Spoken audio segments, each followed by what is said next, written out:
Vibration क्या होती है, इसको समझने के लिए आप अपने दिल पे हाथ रखें। धक धक की आवाज़ आ रही है। अब आप अपनी कलाई को पकड़ें, नब्ज़ को पकड़ें। यहाँ पे ये जो रग है जिसके ऊपर मैंने अंगूठा रखा हुआ है, यहाँ पे भी कुछ आपको ऊपर नीचे होता नज़र आ रहा है। ये बुनियादी तौर पर क्या है?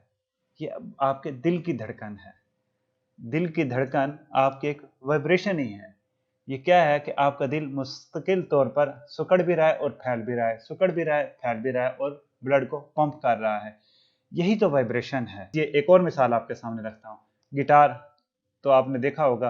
अब गिटार की जो स्ट्रिंग्स हैं, जो उसके ऊपर जब आप उंगली मारते हैं तो इसकी जो स्ट्रिंग्स थरथराती हैं, यही तो वाइब्रेशन है।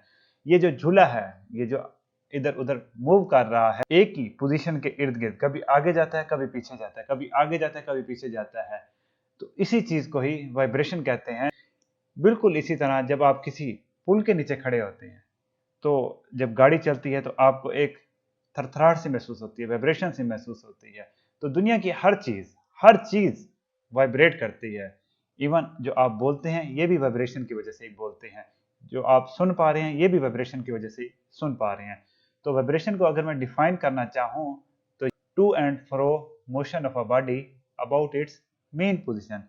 टू एंड फ्रो यानी body back and forth move करेगा एक मेन पोजीशन के गिर्द, और हर दफा अपनी मेन पोजीशन से होता हुआ दो पोजीशनों के दरमियान चलता रहेगा।